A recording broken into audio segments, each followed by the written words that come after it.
Happy Friday, Big Blue Nation. KSR Zoom action is here for a fresh morning edition live show, kind of end the week type deal. We've been teasing the Frank, the Tank, Kepnang, different variations from when you're listening to him on broadcast. Franck Kepnang, the Washington transfer, seventh-year guy. He's the subject of today's Zoom action. As always, I'm your host, Zach Gagan, joined by my co-host, Brandon Ramsey. We both have our beautiful setups behind us. We're in our humble abodes right now, so we're here to just kind of talk some Frank. Like I said, this will be his seventh college year. 7 feet tall. UK officially has him listed at 275 pounds. Brandon Ramsey. That is a massive human being. Before I kind of give a bunch of my little tidbits and interesting bits of information on him, just what are your general impressions of Frank the Tank and just kind of, lightly give some expectations before we jump into the film and talk about him a little bit more, and then we'll kind of expand on that even more as this episode goes along. Yeah, I think if he's healthy, there's reasons to be excited about him as the backup big man. The issue is that, as you said, he's been a part of 6 college basketball seasons so far, and really only 2 of those did he steadily contribute. He played 35 games back in 2021, 2022. Well, actually, Steven, if you can throw up that graphic real quick while Brandon's talking about that. So he played a full season back in 21, 22 at Oregon, and then he's played 27 games, starting 25 of those last season at Washington. Other than that, he's played less than half of the season the other 4 years. So I think, yes, if you can get 25 to 35 games out of him this season, then I think you have a very, very serviceable backup 5-man. He has proven that over his 6 years of basketball. Like the other consistent fact with Big Frank, along with a lot of injuries, is that he's essentially going to give you 6.6 rebounds and 2 blocks. Like you can look through the stats here from Sports Reference, and see that, like, when he's playing, his statistics are pretty consistent. It's just, can he be on the floor consistently? So to me, if you're a Kentucky fan, you're looking at him giving you 12 to 15 minutes a game behind Malachi Moreno at the 5, and you're hoping that you can get 2 dunks a game, 3 or 4 rebounds a game, and a block to 2 blocks a game. Like that's what you're looking to get out of him. He is a legitimately elite offensive rebounder, and he's a legitimately elite shot blocker. Those are 2 skills that he is going to bring, that when he's on the floor, he's going to do those 2 things at a really high level. Now, he's not going to score outside of like 3 feet. And, we were joking before we went live at his career assist to turnover ratio. This guy, he's played in 111 college basketball games. He has 14 assists and 94 turnovers. So, like, what that means is this is a guy that you really don't want to throw the ball to unless he's about to dunk it. Like, you're not going to see him out there operating zoom action the way that Malachi Moreno is going to some. You're not going to run set plays to throw it to him in the post. And we're going to see some of his clips here. Like, he's going to play out of the dunker spot. He's going to ball screen and roll. He's going to hand off and roll. And he's going to rim run. And he's going to offensive rebound the heck out of the ball. Like, those are really the only ways he's going to score it. Now, again, as a backup big man, you don't need much more than that. It was, I was joking with you as well. Like, one of the reasons I always defended Brandon Garrison here at Kentucky was that we asked so much of our backup 5-men. Most backup 5-men are told to dunk, block shots, and get the heck out of the way. And we would throw Brandon Garrison in there, and we'd get mad, and we would turn one over because we were actually asking him to do something. Like, Frank's going to be a guy that you really don't ask him to do a whole lot, other than the couple of things that he is really good at. So to me, it's just all about how many games does he play? Like, if you tell me he plays 12 games, then it's going to be a problem for Kentucky, because we don't have another, to me, the front court is already a little thin in terms of, like, you're not getting a ton of rebounding and physicality from the 4 spot. So if all of a sudden you lose your backup 5-man as well, I think this front court starts to get, a little shaky in terms of what you can expect at the highest levels for Kentucky this season. Like, if you tell me that Frank plays, 30 plus games, then I start to feel pretty good about at least the 5 spot and what you're going to get, when you look and combine Moreno's statistics with Frank's, I think you can start to feel pretty good about that position. Yeah, well, let's talk about just the injuries and the playing time and all that. And Steven, if you actually don't mind to throw up that graphic one more time. So as you can see, the first season there, like I think he was healthy for that first season at Oregon, just didn't really play much. The second season at Oregon is really where he kind of starts to settle in a little bit. I think that 14.5 minutes per game, that's kind of what you might expect to Kentucky. Mm-hmm. Look, if you look at that last year at Washington, where he actually played, like, that was his second best season in terms of availability. He was at 22.9 minutes per game. That season, I don't think he's going to get anywhere near that. So that should help him, just because I think Jack Pilgrim reported earlier this week that they're already kind of slow playing it with Frank. They're load managing him a little bit. He's had 3 knee surgeries in 3 years. His last season ended because he had stress reactions. I think head coach Danny Sprinkle said it was a stress reaction in either his tibia or his fibula or something like that. And that was in like mid-February or something, or like late February. So he ended up missing the tournaments and all that stuff. But yeah, just been marred by injuries. So that second year at Oregon is probably what you're maybe going to try and hope for a little bit. Obviously that was now 5 years ago, or it will be by the point we get there. So that'll be 5 years of, in the past at that point. But yeah, then he gets to Washington and all these injuries pile up, and then he starts to hit a little bit of a groove last season. But I think he just played too many minutes. Like the 22.9, I think, is just too much on a guy who obviously has all these tough knee injuries. He's listed at 7 foot 275. That's just a massive human being. So I think you're going to see. And so Malachi Moreno yesterday at the player interviews, we were talking about conditioning and stamina, and he said that a goal of his was just trying to get to like 30 minutes per game next season. That's what he wants to try and strive for. He was at 22.6, I think it was, this past season.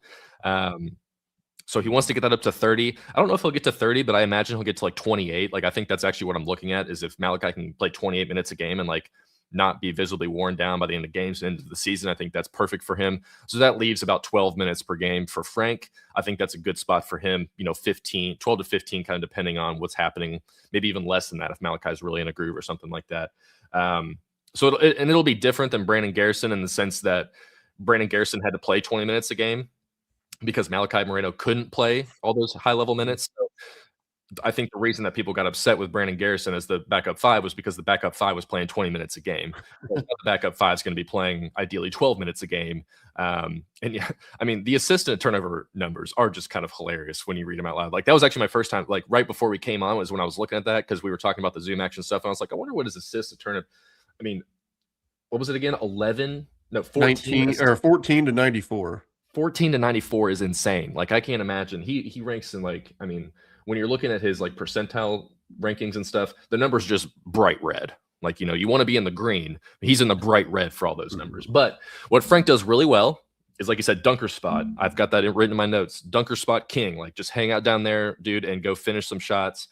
Finish around the rim. That's number 1 for him. Number 2, rebound the ball. He's really good. Grades out great at a high level in terms of offensive, especially offensive rebounding. He's really good at that. And then defending the rim. Like, even in his limited minutes, he's, I think he was 2.1 blocks a game last season in the Big Ten. That was second in the Big Ten. And again, played 23 minutes a game. So good shot blocker. But that's all he's going to be expected to do at Kentucky, is come in, rebound the ball, score around the rim, block shots, give Malachi a 10, 12, 15-minute break per game, and kind of go from there. Brandon, so when we were doing the Zoom Diallo Zoom action, I was always wondering, I was like, why is Washington terrible? Like, why is their record so bad and everything? And I guess I didn't really figure it out when I was watching, or like when I was going through the whole Zoom stuff. But like when I started looking through, because if you type in Franck Kepnang injuries, 1,000 different things pop up. So when I was reading some of those articles, it was the middle of February for last season's Washington team. They already had 6 season-ending injuries. Yeah. 6. They were completely marred by injuries last season. Like, Steven, imagine if you had to like update some of those graphics with 6 season-ending injuries for Kentucky players. Like, that would be insane. And then Frank ended up being the 7th, because a couple weeks later he ended up just not playing because his workload was just too much. So that's why UK is being really, like, they're essentially load managing him right now. And he's also a guy that he's 24 years old. I think he'll be 25 maybe by the time the season starts or season ends, something like that. But he's 24 years old. Give the guy a break. Like he's not coming in there to be the starting center. He's not coming in there to like be, super high level develop or, productive and working in the offense. Like he's just coming in there to crash the glass, protect the paint a little bit. So I don't think he needs to be like grinding up and down and doing wind sprints. He needs to get healthy. So that's the main thing with him, because if he does get hurt, then you kind of got to go to Reese Potter. We haven't seen Reese Potter play in a year either. So we'll see what happens with all that. But ideally, he just stays healthy. Some interesting things, actually, I want to talk about with Franck before we get go into the film here, because he does have, he seems like a very interesting dude. He's from the Cameroon, first of all. He was a top 10 center in the class of 2021, which was 5 years ago now. So he was like a good high school project guy. He has his master's in information systems, specializing in artificial intelligence and cybersecurity. Just a lot of words that tell me that this kid is really smart. Was a like big community impact guy, like won an award at Washington named after Jackie Robinson. That's always a good thing.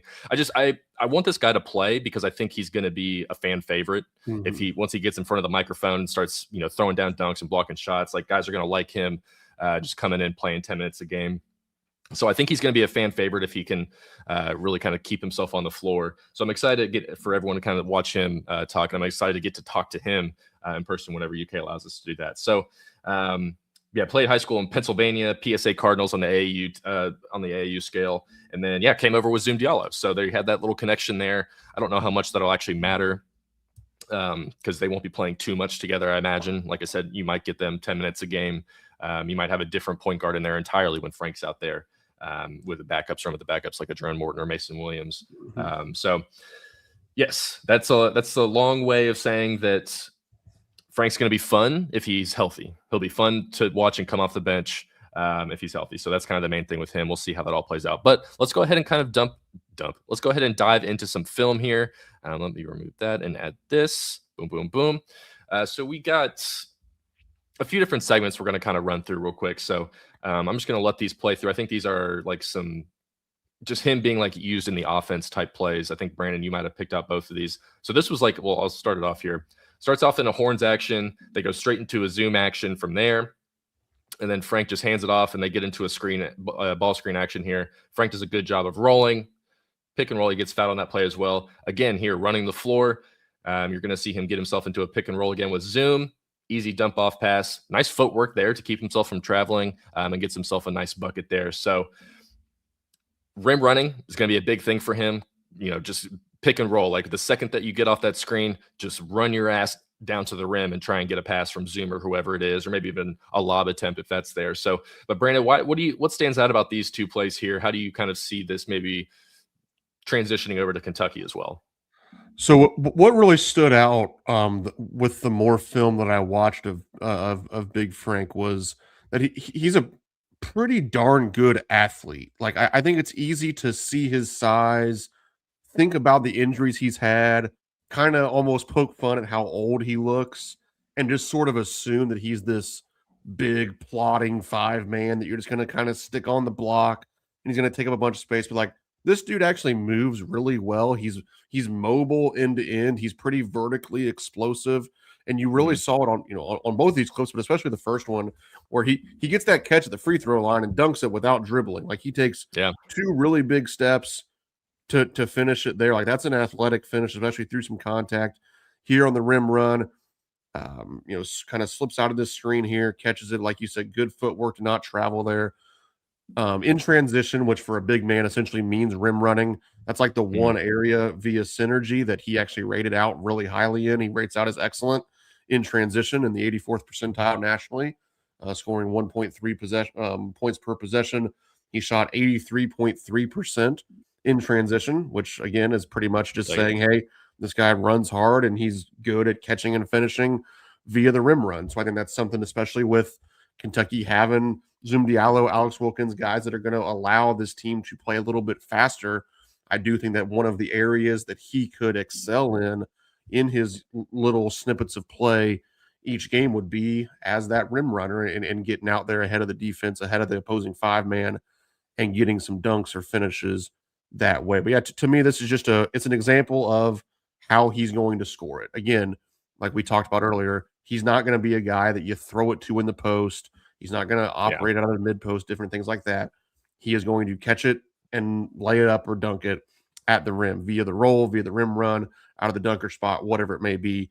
And these are just two good examples of what it'll look like when he scores it. And obviously, with playing with a couple really dynamic creators in Diallo, who he obviously has experience with, and Alex Wilkins, there's going to be guys that can make that play to him. I think in the last couple of years at Kentucky, having a 5-man that really wanted to score it via the roll maybe would have been tougher because the guards wouldn't have been as accustomed or as talented at getting the ball to the roll man. I think now Kentucky has a couple of playmakers that are going to be very willing and able to throw it to him on the roll, and that'll certainly help Franck play to his strengths in whatever minutes he's able to get. Yeah, and I'm glad you pointed out like the athleticism thing, and like I do think he's like he had like these bursts of energy where like all of a sudden for like 3 or 4 plays in a row, the dude is just running hard, running up and down the floor. Like you can see the athleticism, but it just gets to a point. Like there was one of the games I was watching, I think in a Nebraska game, after like running up the floor a couple times, like the dude was just gassed. Like I think he was just out of breath. Like he's just so damn big. The knees, I'm sure, just killing him. Like so, it's just tough for him to kind of like continually have like just long stretches of work. And I think that's what ultimately ended his season at Washington is the load was too much. But he has like just these random bursts and he's athletic enough and he's got good feet. Yeah, he's just big. He's just massive. So like sometimes that can get him in a little bit of a pickle, but well, and part of that too is like it's hard to be super conditioned when you're always injured. Like when you're not practicing a ton, and Kentucky's going to continue to do it. Like he's not practicing right now.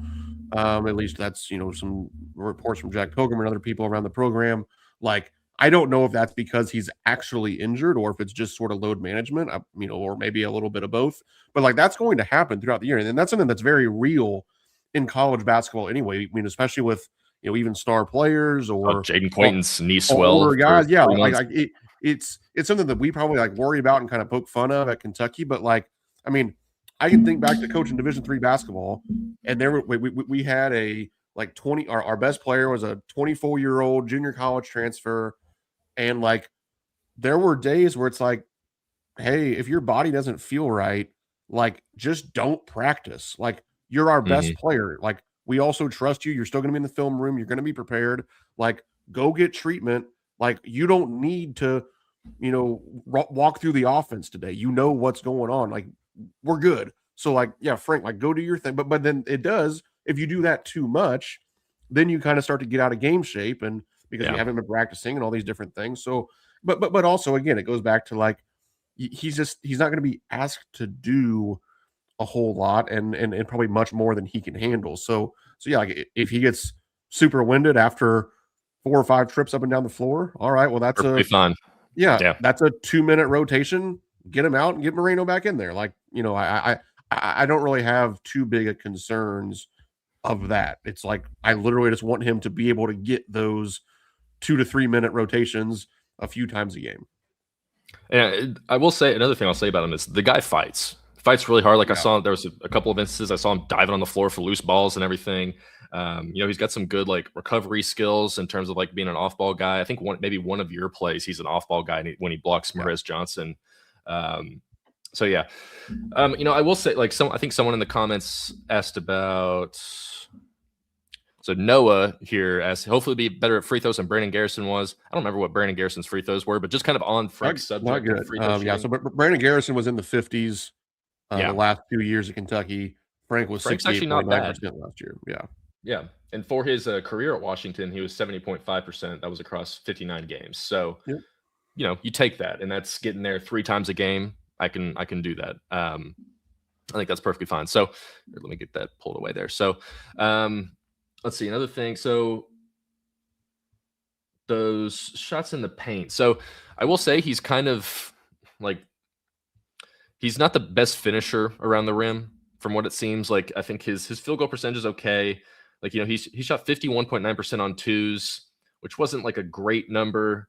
I thought he would have more lobs than he did. He only had 3 lobs. I thought he'd have more dunks than he did. He didn't have that many dunks. I think he was like 18 of 23 on dunks, so he missed a few dunks. He has like a little right-handed hook shot that I saw a couple times, but other than that, like you said, he's not like a back to the basket guy. If he's not like right there at the rim, if he has to even get pushed out like 3 or 4 feet, the shot is kind of like it's a coin flip at that point whereas you want it to be closer to like 60-70%. He's kind of at a coin flip. So, we'll see if that's just was that just the fact that he was on a bad Washington team that was just destroyed by injuries? Will that change a little bit if he's got a little bit more space in Kentucky? We'll see.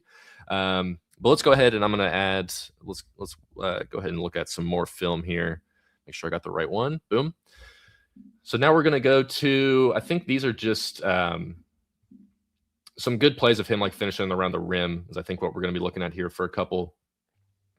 So again, you see him with Zoom Diallo, gets himself stuck a little bit, but he's able to score. I think this is over. That's over Mara as well. So over a 7'3" guy. Again, like that little right-handed hook shot. That's kind of like if he can get to that spot, he's pretty consistent with that from what I saw. But that other than not too much of a post game otherwise.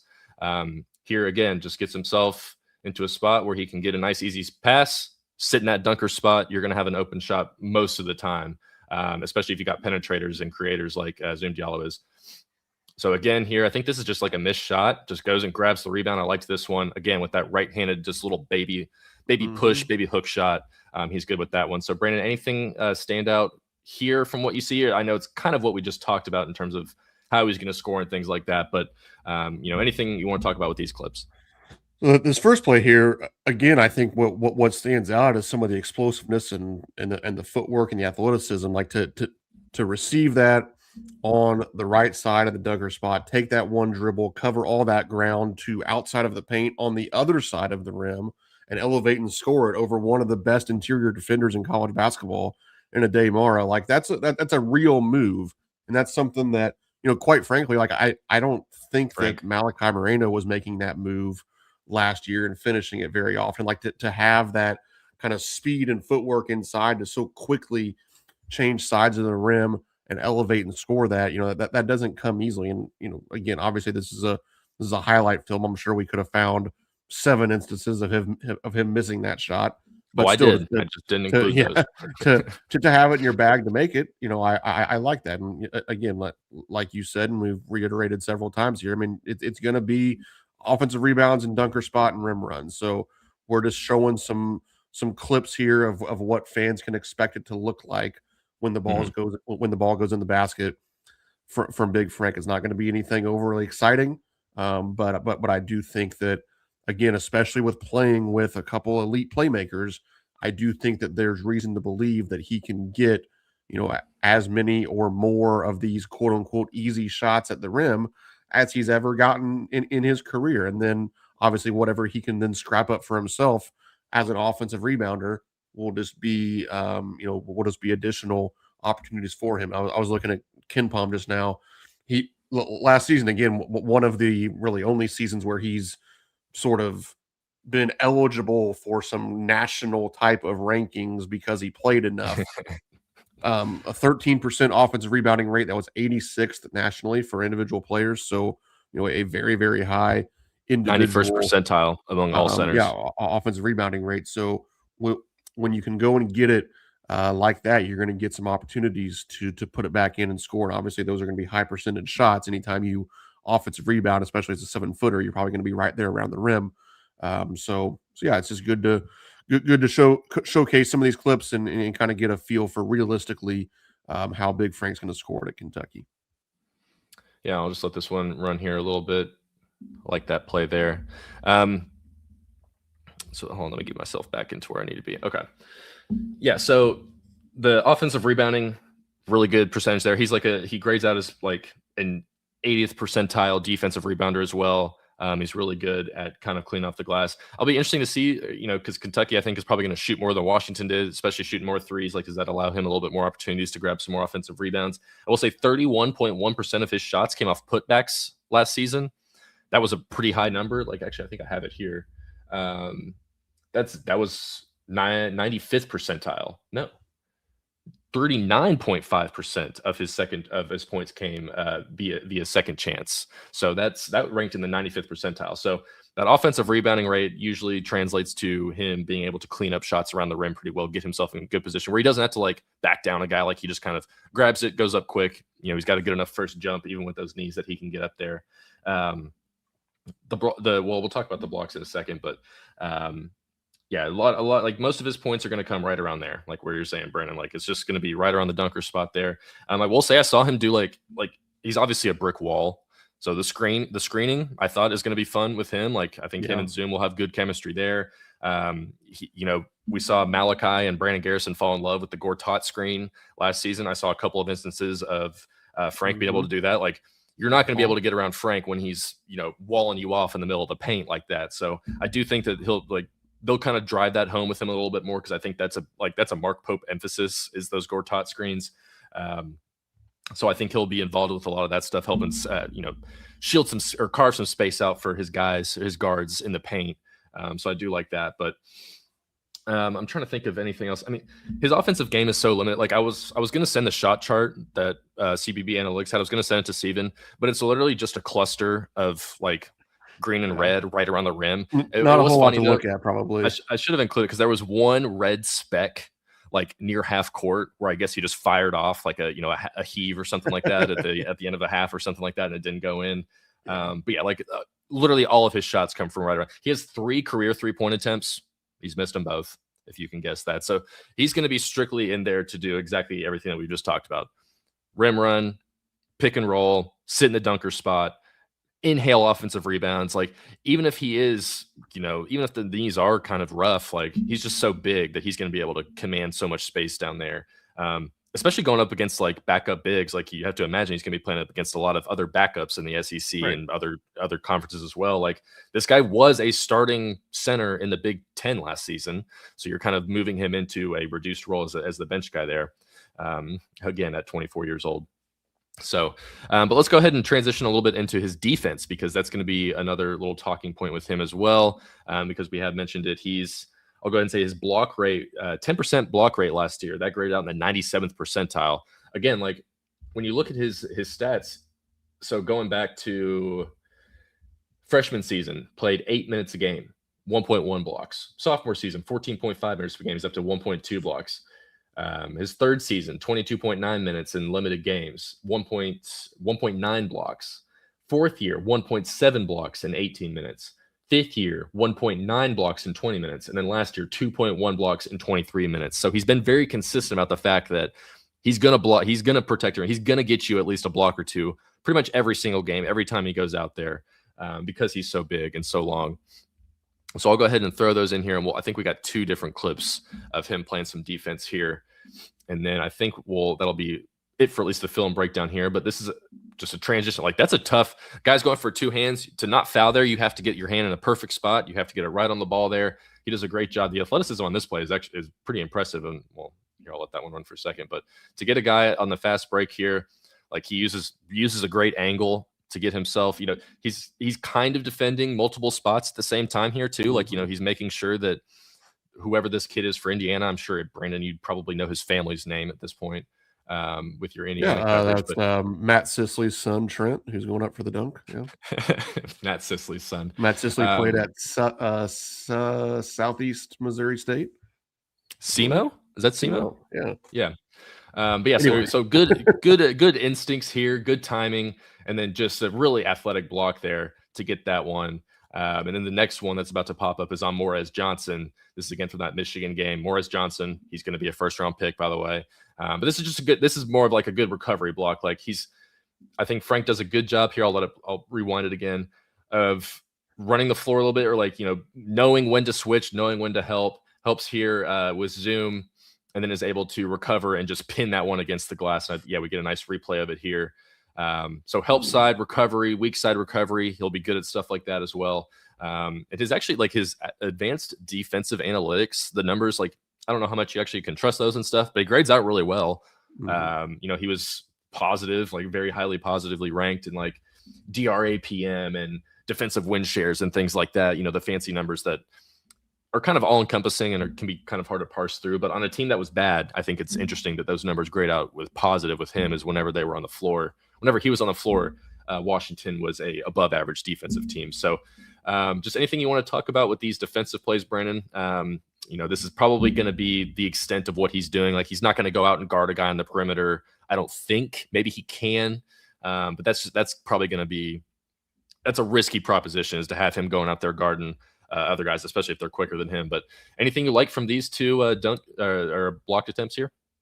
Obviously, once again, you see the athleticism in him kind of backpedaling there to block that dunk attempt against Indiana. Here, he steps up to sort of hedge the ball screen and then recovers down to cover up the little flex screen on Morez Johnson and goes up and blocks the shot. Like, those are, two sort of recovery type blocks that he has to cover some ground. It's not like he's just, the stalwart standing there in the middle of the paint and somebody drives it into his chest. Like, he's having to cover some serious ground to go block some of these shots and sort of guard multiple positions while doing so. And it shows, kind of how he can be a game changer defensively, where he can come from different spots of the floor and go make things hard for people to score at the rim. Again, looking at KenPom, I think 14th last year in the country in block percentage at, you said 9.9%, whatever it is. That is high level shot blocking, obviously. And yeah, it's in limited minutes. He's not going to average 4 or 5 blocks a game like a Nerlens Noel or an Anthony Davis. He's not going to play enough for that.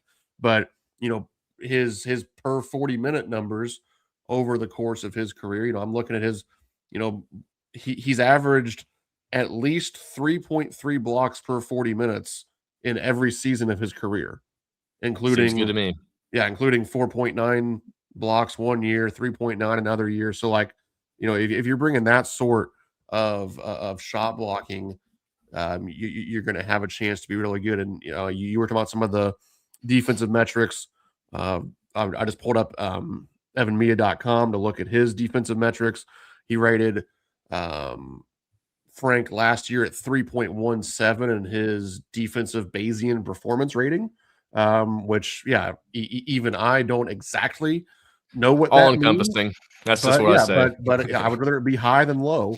And the other thing, quite frankly, like, Kentucky doesn't have a lot of guys. I mean, we've talked about this a little bit at the end of a lot of our shows where, you're always going to ask me, like, well, Brandon, like, what about on the defensive end of the floor? And I usually have to answer, I don't care, Zach. I just want to score 1 million points and see what happens. This time, like, it's probably what he does best is block shots and make it hard for people at the rim. So while Kentucky isn't going to have many guys probably outside of Malachi Moreno and Franck at the 5 that are plus defenders, I think if you're going to have one position where you do have your plus defenders, I would probably pick it to be at the 5 and help protect the rim, because that's going to cover up some mistakes of other guys. But again, I think it just all comes down to health and how he can excel in that role, and he's going to have the role in order to be able to excel in it. And that's just all about staying on the floor. Yeah, and that kind of sucks that's kind of the thing with him, is like, man, if he's healthy, like, he'll be a lot of fun. I mean, it'll just be nice from the rim protection standpoint of just, like, not having a fall off when Malachi goes to the bench. Like, Malachi, I think, was at 1.5 blocks per game last season in those 22 minutes. So yeah, a little bit less than Franck, but, like, not really. I think so. Franck was 2.1 in about the same minutes. They pretty much played the exact same amount of minutes last year. Yeah. So he was at 2.1 per game, and then Malachi was at 1.5. That's a 19-year-old versus a 24-year-old. So I think Malachi's numbers will tick up a little bit, and then once he goes to the bench, you're still going to have a big rim protector. And hell, you could throw in Reese Potter for a couple minutes. You got a 7'2" guy coming in to help kind of defend the rim. And they had Usman listed at 7 foot as well. So Kentucky, at least by the UK Athletics website roster, has 4 7-footers waiting down low there. So I do think that Usman might be a little under that, but even still, like, there's a lot of size, a lot of positional size kind of all around, especially that center spot. That was nice. But yeah, I mean, there's, like, just kind of to recap with Franck, his game is not surprising. It's like we've said, it's 3 things. It's finish around the rim, rebound every basketball, and protect the rim. That's what he's going to be asked to do. And ideally, he does it for 10 to 12 minutes a game. He shoots, I think last year was actually his worst shooting season at 51.5%. Again, I think some of that just has to do with the wear and tear of the season. Like, actually, let me see if I can cut that down to conference play. No, he shot better in conference play, actually, when he got more minutes as well. So, yeah, if he can shoot 55, even closer to like 60% around the rim, then I think you've got like an ideal, like just an ideal backup big man. Maybe not ideal for Mark Pope's offense or whatever, but ideal from the standpoint of I don't think he's going to come in and hurt your team. Right. He's not going to pass the ball. We just talked about that. He might turn it over a couple of times. But I think he's got good footwork. He fights hard. I think that's a big thing. He'll have a little bit of chemistry with Zoom Diallo. I think he's obviously a very smart kid. Goodness gracious, he's a grown man. He looks older than Brandon and I combined. But yeah, he's going to be fun. So I'm excited. I can't wait to get him in front of the microphone and let people kind of get to make their own opinions of him, because I think people will like him a lot. But anything else you want to add on Franck Kepnang before we move along here? Just want to kind of go off of one of the things that you slid in there in your last comments, kind of talking about how he's a guy that's going to go in there and not necessarily screw it up for you. And I think that's probably where I'm at with a lot of the backups on this team right now, is that, I don't think that this team necessarily, and this is fine. This is not a criticism. Like, there's not somebody probably coming off the bench where I'm like, holy cow, like this guy can come in and like he's your microwave scorer. He's going to average, 14 points a game for this team off the bench and change the game. But I do think you have a high floor group coming off the bench that are kind of proven veteran guys across college basketball that can come in there and give you that rotation to rest the starters and, maintain a lead, or, not dig yourself a further hole. I mean, like Jerome Morton, whoever ends up not starting out of, like a Cam Williams or crowded at that 4-3-4 spot. Yeah. Why am I blanking on my boy from Justin James McBride? Madison? Yeah, Justin McBride. Sorry. Obviously Frank. All these guys, and then you do have, and when we've talked about this on other shows too, like then that's where guys like Usman Njai and Braden Hawthorne, like they could become that person that I'm talking about, where like they could be that, like, holy cow, this guy comes in and really is a star off of the bench. Like if one of those guys really hits, then you start to kind of develop a little bit of a ceiling off the bench. But I do think that there's a pretty high floor for what you're going to get out of some of these guys, because they're proven veteran guys across college basketball that know their roles, aren't going to try to do too much. They're going to play to their strengths. And I think that's really what you want out of guys off your bench. I think a lot of times people get, and this is something that I'm 100% beating the drum on coming off of the last couple of years. Like, in my opinion, depth is overrated. Like, I know, especially with all the injuries we've had and things, like it can sound counterintuitive to say that, but like the reason I say that is because, again, any team across college basketball, if you have a meaningful injury, it's probably going to keep you from competing for a championship. So then, like, at the end of the day, yes, Kentucky's depth the last couple of years, what it's done is that it's kept us from being terrible. Like it's kept our injuries from taking us from being, contenders or whatever it would have been, to still being, a top 25 team that went to the round of 6 or went to the Sweet 16 in the round of 32. Now, obviously that's more fun than the alternative, but like ultimately, does it really matter all that much? No, I would rather have, better star players that can maybe get me to a Final Four, that can maybe win me a championship. And then, like, if Zoom Diallo goes down, if Malachi Moreno goes down, heaven forbid, like, Kentucky's probably not going to be very good, but neither is anybody else. So like, I don't need to have Noah's Ark of, two deep, perfect specimens at every position. Like, it's okay to have a backup 5-man that can, quote unquote, just dunk and block shots. It's okay to have Jerome Morton come off the bench that's like just going to be fine. He's going to make an open three. He's going to assist when a guy's open. He's not going to turn it over. Like, to me, that's what I really am looking for out of my bench, as opposed to like, well, gosh, like this guy is 85% as good as the starter, and at least maybe we can still, make it to the round of 32 and beat Santa Clara. Like I'm not that interested in that anymore. I want the studs. I talked about it all offseason. If I was going to grade this offseason off of who were our three best players going to be next year, and I feel really good about having Milan Momcilovic, Zoom Diallo, Alex Wilkins, Malachi Moreno, whatever that threesome ends up being out of those four guys. I mean, to me, that is an upgrade from what we've seen at Kentucky under Coach Pope so far. Yeah, I totally agree. And I mean, with the bench pieces, you're talking about the floor, like having a high floor and everything. You've got some proven products, which is nice. Like Jerome Morton, proven guy. Cam Williams is more or less proven. I'd say at this point, he's probably going to come off the bench. Franck, Big Franck, another proven guy. So it felt like last year maybe with some of the bench pieces, a lot of it was more unknowns. Like you had like Jasper coming in, and Malachi ended up being what he was, but it felt like there was maybe some more unproven players come off the bench. We'll kind of see if because there are some unproven pieces like Usman, Braden Hawthorne. I mean, Trent Noah to an extent. Like what's his role is probably going to be smaller. Mason Williams. I feel like Mason Williams is going to play honestly a little bit this season, so that'll be interesting to see if that actually ends up coming true. He's a tank. Like you want to talk about Frank the Tank. Like Mason Williams is he's like the mini Frank. Like this dude is stout. Mason the Tank? Mason the Tank, yes. Mace the Tank.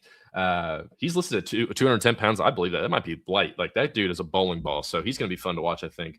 We might still do a Zoom action on him at some point if we can muster up enough AAU film to figure out for him. But I do have a film breakdown of him on the KSO website from way back when he did commit. So there is at least some breakdown of him out there. Yeah, if you want to go check that out, do that after we wrap up here. But Brandon, you were talking about adding star players and everything. That'll be a nice, easy little transition here, and we'll just kind of close things out because I don't think you've been able to have the chance to really talk about one Nikola Kusturica, who is the Serbian wing. He's 6'8", 17 years old, just turned 17 years old in late April. Arguably the best 17-year-old in Europe right now, like top 3 probably, depending on which scout you talk to or which service you look at. A projected 2028 draft pick, has to spend 2 years in college. Kentucky has been linked to him as of last Friday night when Jack Pilgrim broke the news on it. And then, we had the crystal ball situation with Travis Branham. He pulled it 24 hours later. Who knows what really happened there? But it still sounds like Kentucky is firmly in the mix for him, along with some other schools, UCLA, Gonzaga, Michigan. 17 years old, playing in Europe. He was great. Like he was the Eurobasket MVP of the 16U last season. He's going to headline their 17U World Cup team later this month. A lot of eyes will be on him for that. Like Serbia will be one of the contending teams to win, to medal there. So that'll be interesting to watch. But he's in a weird spot where, if Kentucky lands this commitment, is he a guy that's going to come in and compete from day one? It sounds like the money that he would get here at Kentucky means that he's going to be playing a lot of minutes. Are you hesitant at all about bringing 17-year-olds to play real college basketball? Because the track record, at least, maybe it's ticked up a little bit more in the last few years as the pipeline has become a little bit more noticeable. Like Mario Saint-Cyprès is like a guy that I can kind of like the first guy that comes to mind. I don't know how old he was when he went to Gonzaga, but he was a European guy, came over and was able to contribute pretty well over there or at Gonzaga. So, but I think this kid Nikola is kind of on that tier above, or at least from a prospect, long-term projection wise. If he comes to Kentucky, how do you see just give me your thoughts on this kid. I know you've probably got some and you haven't been able to really talk about him yet. Yeah, first of all, I will say this. I'm surprised that Kentucky is really even in the mix for another meaningful piece to this roster. Like once Milan Momcilovic was added, people on Twitter or wherever would ask, hey, what do you think about that 15th spot? I always just kind of said it'll be empty or they'll pick up a walk-on. Like I just assumed that, hey, we're done with meaningful pieces to this roster. I just didn't really think there was a whole lot of room. I still don't really think there's a whole lot of room, but what there's always room for are guys that move the needle.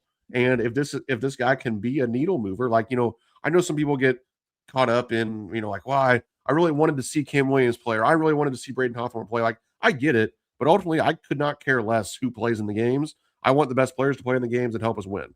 So Like, if this means Cam Williams plays less, if this means Braden Hawthorne doesn't play, whatever it is, like, I'm not going to care that he came in and beat out some people. Now, obviously, inside the locker room, inside the program, you have to, spend some time worrying about egos and feelings and like, hey, if we bring in this guy, is that gonna, really upset somebody else? I'm sure that everybody getting handsomely paid maybe helps Changes with it a some of little that. bit. Yeah, Definitely. yeah. I mean, I can imagine as a coach, the first time somebody came in and complained, I would probably just look at the calendar and remind them how many days they have until their next check hits, and I would probably tell them to shut up and go back to work. Yeah. But so that part of it, it is real. You have to worry about those things because bad attitudes and things like that can ruin a locker room and ruin a season really quickly. But if you think this guy can come in and play, and by all accounts, from what I've seen, like he is very talented. He is 6'8". He There's moves a well. lot of He's things well. very good with the ball in his hands. Like he's going to be a talented creator, whether it's coming off a zoom action, whether it's a pick and roll, anything like that. Like he's going to have the opportunity to dribble, pass, and shoot it in a variety of ways. He's an excellent rebounder from the wing as well. I think those are things that are going to translate right away. Now, I probably am on the more skeptical side when it comes to really any foreign player, and that becomes even more true the younger they are, because I think there is a strength, physicality, speed aspect to the Dude, game. his jersey, he wears his jersey like a dress. Like Yes, he does. he's this skinny. Yeah, so I think some of those things will be a transition, and how much he can play right away, would remain to be seen. Um, and you're going to pay him a lot of money if you're kind of just banking on like, well, that's going to be a very expensive red shirt or kind of year two plan if you're going to bring him in this year. But long story short, to me, like it's just one of those things. Hey, I'm going to trust the coaching staff on this one. Like, there's a lot of people I think that have opinions. Until a week ago, I think none of us probably had heard of this guy. Literally, All of the this information, time last week, no one had right? heard of this guy All in the Big Blue information Nation we League. have of him just comes from what other people say about him. Like I don't have any firsthand accounts of Nikola. So and neither does anybody else in the chat or on Twitter outside of a few foreign scouts. So like we're all just kind of regurgitating information that we got from a few sources overseas and the little bit of film that we've seen. So I think for any of us to act like we have deeply rooted, strong opinions of what this guy can be, it's probably a little bit misguided.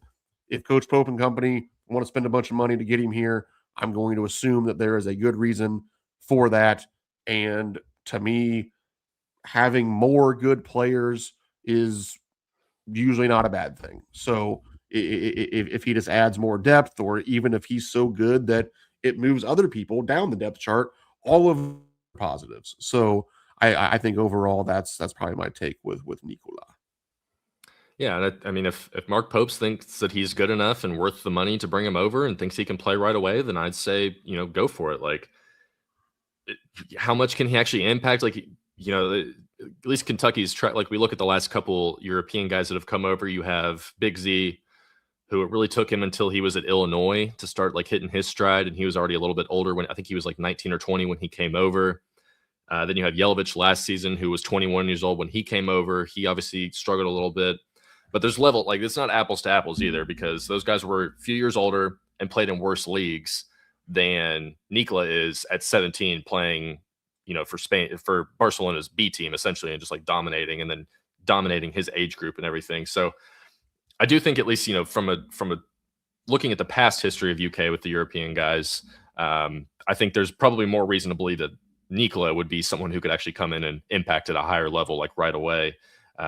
Even compared to Usman, like Usman's 21, he's been playing in a pretty good league, but we don't really know anything about him either. Like there's a reason these guys are still 21, not playing in the NBA yet. Like Nikola is projected to be in the NBA the moment he is eligible to. So it was like a potentially lottery pick. So, and that's kind of what, like you said, Brandon and I have not seen this kid play in person.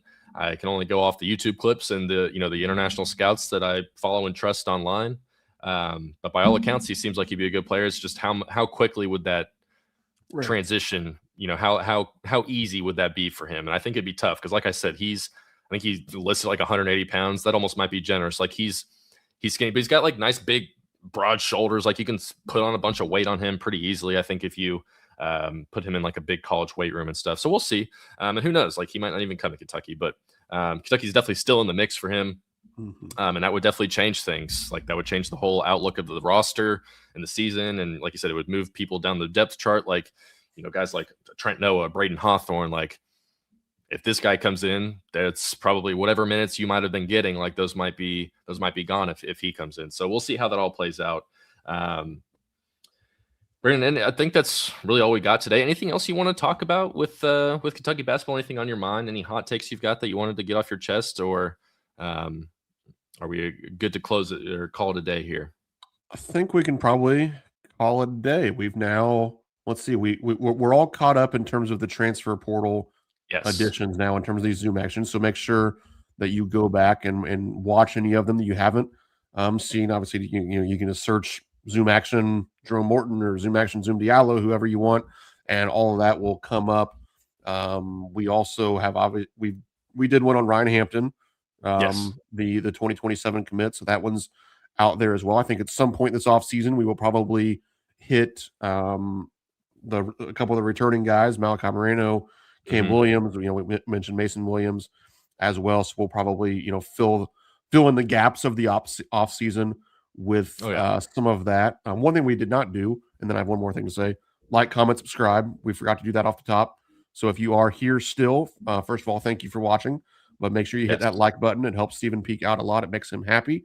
Leave a comment if you enjoyed the show, and subscribe if you have not done so already. I know we're up over 60,000, 61,000. 61? Yeah. Yeah, I think, it's showing 61,000 subscribers on the KSR YouTube right now. So really appreciate all of that. What was I going to say next? Let's see.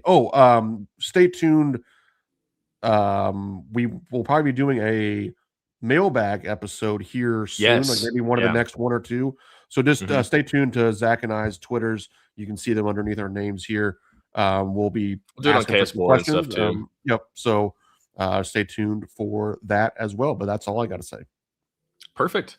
Like Brandon said, definitely like, comment, subscribe. Thanks everyone for sticking with us for a nice little early morning Zoom action on this Juneteenth. I don't know, I feel like some businesses are out today. I don't know how much, so I don't know. No stock market, no banks. No bank. School's out anyway, so you don't have to worry about that. But yeah, so thanks everyone for joining in. Like I said, the mailbag one I think is going to be a lot of fun, so we'll probably do that soon. But like Brandon said, we've got plans to do a weekly Zoom action pretty much for the next 2 months at this point, at least through August.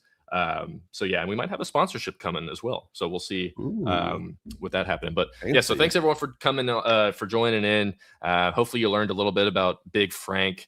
As Holly says down there, like, comment, subscribe. But this has been another episode of Zoom Action from Zach, from Brandon, from Steven behind the camera. We appreciate everyone who tuned in, and we'll see you all next time. Go Cats.